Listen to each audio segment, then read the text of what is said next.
Welcome to the Delmarva Almanac. Each week we connect you to the best of Delmarva. Like other almanacs, our aim is to tell you a little bit about our past, our present, and events in the near future. Now here is naturalist Jim Rapp to get us ready for the annual Christmas bird count. For Delmarva's birders, the holiday season is not complete without participating in at least one Christmas bird count. 19 different counts take place on Delmarva, from Cape Charles to Crisfield and Middletown to Milford. Birders spend a full day in the field counting every bird they see or hear, not just the species, but the individual birds they encounter. How this annual tradition got started and what it means to protecting bird populations today is an important chapter in the American wildlife conservation story. At the turn of the last century, conservation as we know it today was in its infancy. In 1900, there was no National Park Service, there was no National Wildlife Refuge System, and there were very few laws protecting wildlife. There were no large national organizations working to save wild animals and wild places. What did exist was a growing concern among hunters, anglers, and birdwatchers that American wildlife was in peril. Decades of unregulated hunting and habitat destruction in North America had caused some animals to become critically endangered. A few species, such as the passenger pigeon and Carolina parakeet, were too late to benefit from new policies and practices designed to save wildlife. These beautiful birds became extinct just a few years into the 20th century. The alarming loss of American wildlife motivated many to take action. In 1900, ornithologist Dr. Frank Chapman was a curator at the American Museum of Natural History in Washington, D.C., and an early officer in the new Audubon Society. Dr. Chapman was aware of the holiday tradition at that time known as the Christmas side hunt. Hunters would choose sides and head into the field with their guns. The winner of the side hunt was the hunter, who brought back the biggest pile of dead animals. Dr. Chapman proposed a new holiday tradition to help birds. Beginning on Christmas Day in 1900, Dr. Chapman launched a Christmas bird census that would count birds during the holidays rather than hunt them. 27 of his enthusiastic birding peers in the forming Audubon Society accepted his challenge, and so began the Christmas bird count. 25 Christmas bird counts were held that day from Toronto, Ontario to Pacific Grove, California. Those original 27 Christmas bird counters tallied around 90 species on all the counts combined and started the longest-running citizen science project in the world.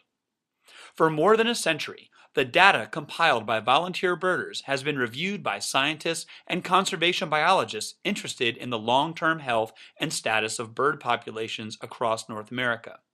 Christmas bird count data paints a picture of how the continent's bird populations have changed over the past 100 years.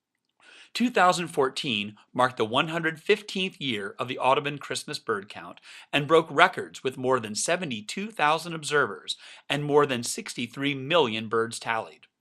This year's Christmas bird count has begun and will once again gather essential data for shaping our understanding of birds and how we can help them. Here's how it works on Delmarva. Each November, birders interested in participating can sign up and join through their local bird club or through the Audubon website. Counts are usually held from December 14th through January 5th. You can find a link with registration information for all Delmarva Christmas counts on our website. Each count takes place in an established 15-mile wide diameter circle, usually around a well-known Delmarva town.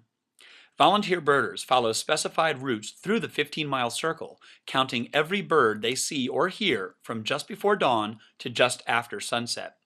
This is not just a species tally. Every single bird is counted on a Christmas bird count, giving an indication of the total number of birds in the 15-mile circle on that day. Some may fairly question a birder's ability to count every bird they encounter in a day. For some birds, this is a pretty easy task. It's not difficult to count the number of Canada geese flying slowly in V formation or a single great horned owl hooting from a distant perch. It gets a little trickier when you are trying to count thousands of red-winged blackbirds taking flight at sunrise, or tens of thousands of snow geese lifting from a farm field. In these instances, you do the very best you can to estimate the number. Throughout the day, Birders drive their designated route, counting birds from the car, or on foot hiking on public lands or private properties that have provided access. Some Delmarva Christmas counts use boats to tally waterfowl and seabirds offshore. If your home is within the 15-mile boundary of a Christmas bird count circle, you can stay at home and count the birds that visit your feeder on count day. Each count is organized by a compiler who collects the data at the end of the day from the volunteer counters. All participating volunteers must register first with the count compiler so that coverage can be maximized within the 15-mile circle. Anyone can participate in a Christmas bird count regardless of experience. If you are a beginning birder, you will be able to join a group that includes at least one experienced birder. Each Christmas bird count ends with a tally rally, which may be held at a local restaurant or at a potluck in someone's home. After all parties have arrived and had a bite to eat, the compiler organizes the volunteers by section or route covered. When the compiler shouts out the species name, such as mourning dove, a spokesperson for each section replies with the number of birds seen that day.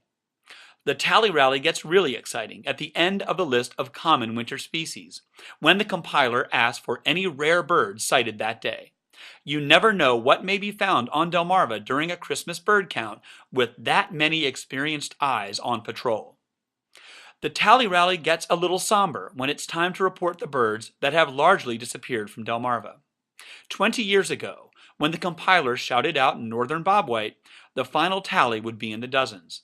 Today, the response for northern bobwhite, Delmarva's only quail, is usually just a few or sometimes 0 birds sighted.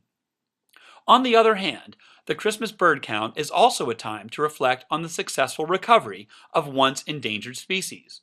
20 years ago, when the compiler shouted out bald eagle, the reply may have been 0 to just a few birds counted. Today, bald eagle tallies for some Delmarva Christmas counts may exceed 100 individual birds. This gets to the heart of why Christmas bird counts are important and still going strong in their 116th year. Bird count data has informed reports about bird populations published by the Audubon Society, U.S. Fish and Wildlife Service, and the Environmental Protection Agency. Each year, we learn more about the long-term trends of bird populations, and scientists and conservationists can help develop strategies to protect birds from the effects of habitat loss, climate change, and invasive species. If you want to spend at least one day of this holiday season exploring Delmarva's outdoors, learning about birds, and contributing to their conservation, participate in one of our Christmas bird counts. You'll be carrying on one of the oldest American conservation traditions while enjoying nature and meeting new friends. Well, that's all for this edition of the Delmarva Almanac. We'd like to thank our community partners, the Friends of Delmarva Public Radio, the Community Foundation of the Eastern Shore, and underwriters, eatdrinkbuyart.com, for their help in bringing this program to you, our audience.